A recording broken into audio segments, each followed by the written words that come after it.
आप सबको जय मसीह की Bible stories Hindi YouTube channel पर आप सबका स्वागत है।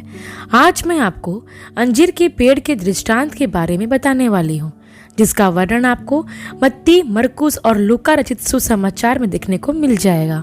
इससे पहले प्रियो कि हम वीडियो को शुरू करें, आप हमारे Bible stories Hindi YouTube channel को सब्सक्राइब करना और बेल आइकन को दबाना ना भूलिएगा। तो आइए प्रियो, हम इस वीडियो को शुरू करते हैं। यह उस समय की बात है जब प्रभु यीशु मसीह दृष्टांतों के माध्यम से लोगों को शिक्षा दे रहे थे। प्रभु यीशु मसीह ने दृष्टांतों के माध्यम से उनसे बहुत सी बातें कही। तब प्रभु यीशु मसीह ने उन्हें अंजीर के वृक्ष का दृष्टांत बताया कि किसी अंगूर की बारी में अंजीर का पेड़ लगा हुआ था। तब उस बारी का मालिक अंजीर के पेड़ में फल ढूंढने आया, परंतु ना पाया। तब उसने उस बारी के रखवाले से कहा, देख, 3 वर्ष से मैं इस अंजीर के पेड़ में फल ढूंढने आता हूँ, परंतु नहीं पाता। इसलिए इसे काट डाल, ताकि यह भूमि को भी क्यों रोके रहे। उस रखवाले ने स्वामी से कहा कि हे स्वामी, इस पेड़ को इस वर्ष और रहने दे, ताकि मैं इसके चारों ओर खोद कर खाद डालूं। अगर आगे को यह पेड़ फल दे तो भला है, अगर नहीं दे तो काट डालना। प्रियो, अब हम इस दृष्टांत को समझ लेते हैं कि अंजीर के पेड़ का यह दृष्टांत इज़राइल की दशा के बारे में बताया गया है। जिस मनुष्य की दाख की बारी में अंजीर का पेड़ लगा हुआ था, उस मनुष्य ने 3 वर्ष तक अंजीर के पेड़ से फल की आशा की, परंतु उन 3 वर्षों में उसे कोई भी फल प्राप्त नहीं हुआ। जब उस व्यक्ति ने यह देखा कि अंजीर का पेड़ बारीक की जमीन से काफी पानी और खाद प्राप्त कर रहा है, लेकिन फिर भी वह फलहीन है, तो उसने इस पेड़ को काट डालने के लिए कहा, ताकि उसकी जगह पर दाख की लताएं लगाई जा सके, जिनसे फल मिले। लेकिन प्रियो, उस बारी के रखवाले ने स्वामी से अनुरोध किया कि इस वृक्ष को 1 वर्ष और लगे रहने दे। मैं इसमें और भी अधिक प्रयास करूंगा और इस पेड़ के चारों ओर खुदाई करके खाद डालूंगा। तब यदि वह फले तो ठीक, वरना तो उसे कटवा डालना। प्रियो, अब इस दृष्टांत में आप यह ध्यान दें कि दाख की बारी में जो अंजीर का पेड़ रोपा गया था, उसे खाद, पानी तथा देखरेख की कोई कमी नहीं थी। फिर भी वह फलहीन था, जिससे वह स्वामी का कुछ काम का नहीं था। इतना सब कुछ करने के बाद भी तथा 3 वर्ष तक इंतजार करने के बाद भी जब स्वामी को उस पेड़ में फल ना मिले, तो उसने अपने धीरज और सब्र को खो दिया।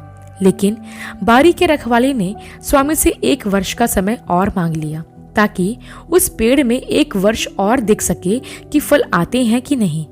प्रियो, इस दृष्टांत में प्रभु यीशु मसीह ने इजरायलियों की ओर इशारा किया है, जिन्हें परमेश्वर ने प्रतिज्ञा किए हुए संपन्न देश में रखा था तथा उन्हें सब कुछ सुविधाएं प्रदान की थी।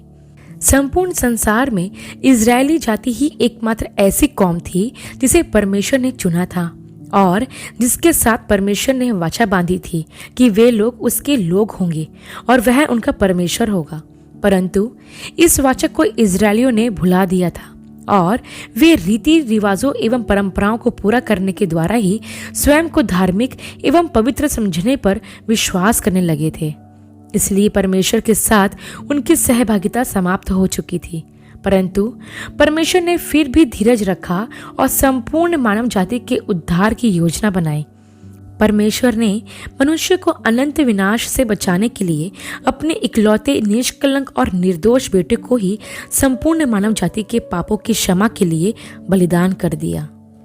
प्रभु यीशु के लहू के द्वारा हमारे पाप धोए गए और हमें पवित्रता के वस्त्र पहनाए गए, जिससे हम उस परम पवित्र परमेश्वर के सामने जा सकें।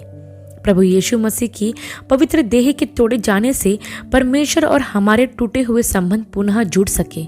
प्रभु यीशु पर विश्वास करने के द्वारा ही यह संभव था कि इजरायली परमेश्वर के साथ जुड़े रहते और आत्मिक रूप से फलवंत होते और परमेश्वर के राज्य के योग्य ठहरते। लेकिन इजरायलियों ने प्रभु यीशु मसीह को तुच्छ जाना और उसे स्वीकार करने से इनकार किया।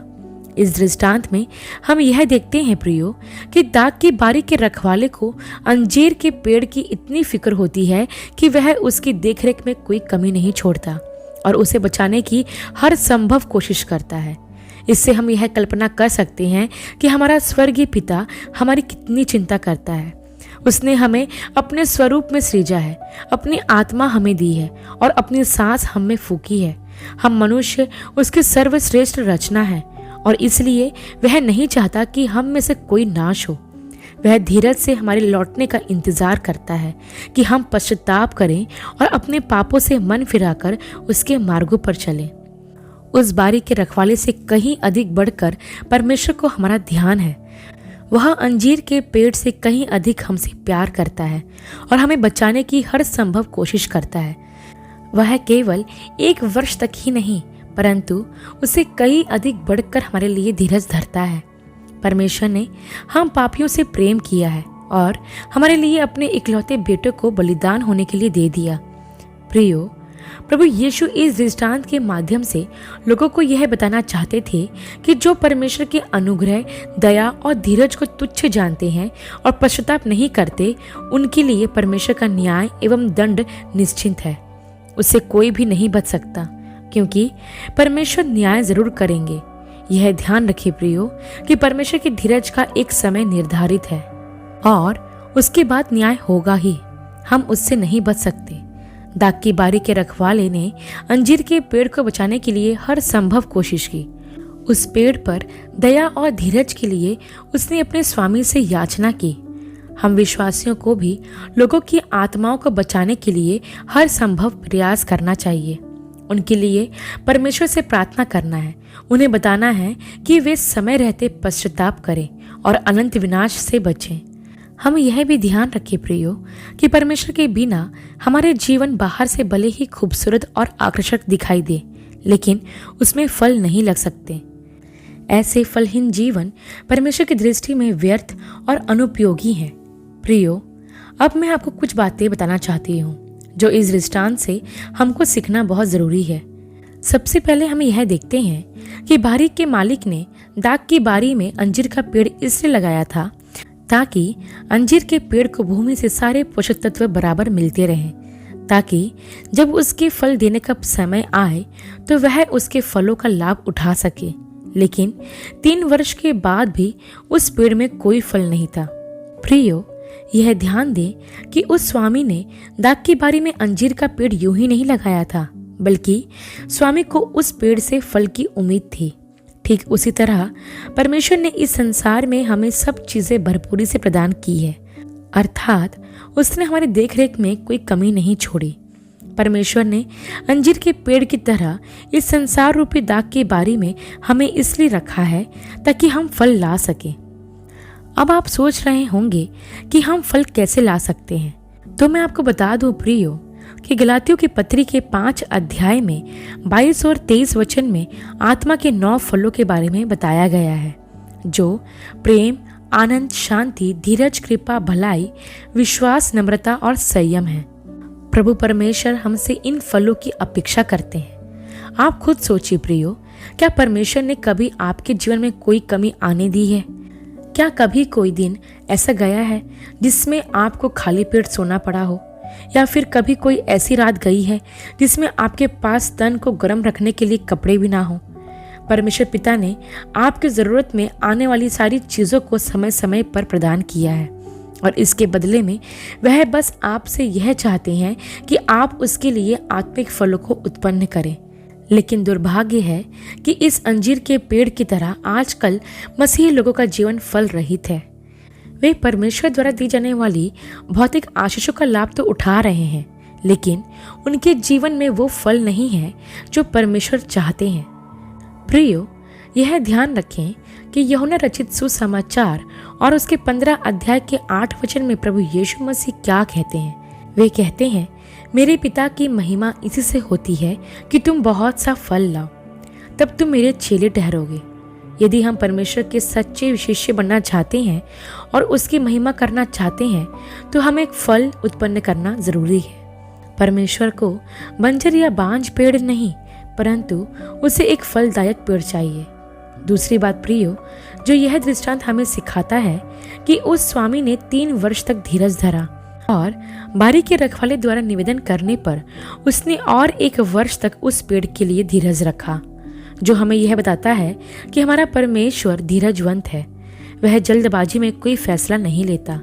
वह उस पेड़ की तरह हमें भी अवसर देता है कि हम अपना मन फिरा लें। इसलिए पतरस की दूसरी पत्री और उसके 3 अध्याय के 9 वचन में लिखा है, प्रभु अपनी प्रतिज्ञा के विषय में देर नहीं करता, जैसी देर कुछ लोग समझते हैं, पर वह तुम्हारे विषय में धीरज धरता है और नहीं चाहता कि कोई नष्ट हो, वरन यह कि सबको मन फिराव का अवसर मिले। प्रियो, हमारा परमेश्वर हमारे मन फिराव की प्रतीक्षा करता है। वह हमें अवसर पर अवसर प्रदान करता है ताकि हम उसके लिए फल ला सके। वह हमारे लिए इसलिए धैर्य रखे हुए हैं ताकि हम नाश ना हो जाएं, और इसलिए प्रियो, हमें समय रहते अपने पापों से पश्चाताप कर लेना चाहिए ताकि हम परमेश्वर के राज्य में प्रवेश कर सके। यह भी ध्यान रखें प्रियो कि परमेश्वर की धीरज की एक सीमा है। एक समय आएगा जब परमेश्वर का धैर्य समाप्त हो जाएगा, लेकिन उसके बाद भी वह हमारे जीवन में फल नहीं दिखेगा, तो फिर हमें परमेश्वर के प्रकोप से कोई नहीं बचा सकता। जैसा कि हमने इस दृष्टांत में देखा कि जब अंजीर का पेड़ फल नहीं दे रहा था तो उसने उसे काट डालने के लिए कहा, क्योंकि वह अंजीर का पेड़ बस जगह घेरे हुए था और स्वामी चाहता था कि उस फल रहित अंजीर के पेड़ को काटकर उस जगह पर दाग की बारी लगाए। ठीक इसी तरह यदि हम भी प्रभु के लिए फल नहीं लाते तो परमेश्वर हमारी जगह किसी और को इस्तेमाल करेगा ताकि उसके द्वारा परमेश्वर की महिमा हो। प्रियो, अंत में हम यह देखते हैं कि स्वामी ने बारी के रखवाले के कहने पर पेड़ को 1 वर्ष और रहने दिया ताकि वह रखवाला पेड़ को और अधिक खाद पानी दे सके और उसे फल उत्पन्न करने योग्य बना सके, जो हमें यह दर्शाता है कि हमारा परमेश्वर फल उत्पन्न करने में हमारी सहायता करता है। परमेश्वर को यह पता है कि हम अपनी ताकत और अपनी शक्ति से फल उत्पन्न नहीं कर सकते, इसलिए वह बढ़ने और फल लाने के लिए हमें ज़रूरी मदद प्रदान करता है।